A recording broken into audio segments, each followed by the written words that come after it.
Sempena Arsenal menang, tak ada Arsenal. Baju Arsenal sorak. Arsenal menang kan? Makan. Walaupun hitam Arsenal champion tau. Sempena Arsenal menang juga. Hari kedua, sempena Arsenal menang, adakah aku habis belanja? Tidak. Hari ni aku belanja lagi kawan-kawan aku. Semalam aku dah belanja Aikal dengan Ed, dengan Han. Hari ni aku belanja geng-geng aku. Relax. Aku belanja kau. Kau nak apa? Kau cakap. Aku nak jersey Brazil. Boleh, ambil. Untuk geng-geng aku yang dah tolong aku edit video aku selama sahur ni kan. So ini tanda appreciation aku. Sambil tu, sebab Arsenal champion, aku belanja 2 orang lah. Tapi ini ada paling penting kan ni. Aku ada total 5 orang. Aku belanja, aku pergi beli jap. Tapi yang ni paling penting. Yang ni Lazat. Walaupun kertas bodoh je, tapi mahal. Aku check barang jap. Let's go. Tadi aku dah ada change up 4 set. Comel-comel je. Lepas tu aku rasa aku nak tambah lagi tu actually. Tak ada Arsenal. Kenapa Arsenal soal? Adakah sebab champion? Tiba-tiba semua muncul. Tiba-tiba semua nak jadi Arsenal. Ketiap baju bottle league, bottleless. Diorang dua tak pernah apa-apa tau. Oh yang ni tak boleh apa lah. Yang ni 13 tahun ni tak pernah apa. Kacip pun ni. Asal stok banyak lagi. Sebab apa tak champion? Tak, sebenarnya editor aku, si Afiq tu, dia minat Chelsea. Aku nak belikan dia baju Arsenal biar dia sakit hati. Baju Arsenal soal. Itu masalahnya. So aku decide aku ambil yang ni lah. Ini harga dia dalam 300 lebih tak silap aku. 300 lebih aku ambil lah. Sekejap. Sel. Ya, jom lah. Bayar terus, tak apa, sambung. Aku dah settle dah, cari barang-barang diorang. Anak-anak hantu aku yang bersusah payah selama setahun ni. Yang paling penting sekali ada ni. Ini lagi mahal daripada semua ni. Sebab apa? Seorang saja aku spend untuk satu kertas ni dalam RM700. Pergi saja. Kalau pergi balik RM1,400. Untuk 5 orang RM6,000.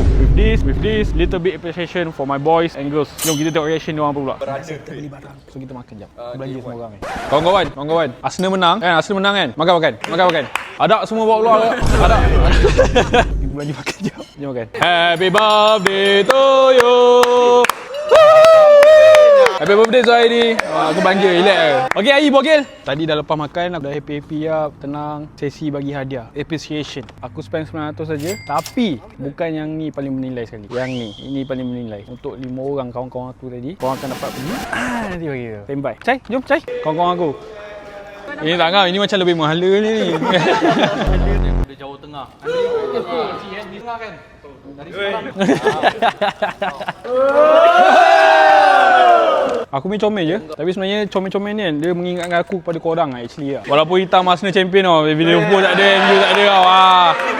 Nampak ni semua fans-fans ni. Nampak? 1, 2. Okay ni, comel kan? Loki kan? Kau boleh buka tu. Sebab aku nak kau tengok lah karakter kau macam ni.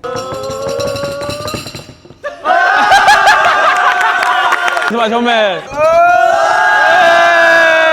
Ya, ambil. Harley Quinn. Last one adalah Maui. Rambut sama, perangai pun sama actually. Lastly untuk editor baju lah. Afiq, Chelsea. Sebenarnya aku nak belikan baju Arsenal tau. Tapi sold out semua. So terpaksa aku belikan Adidas. Chelsea lagi. Ni Adidas lah. Boleh tak Afiq? Suruh dia cakap COIG. Cepat.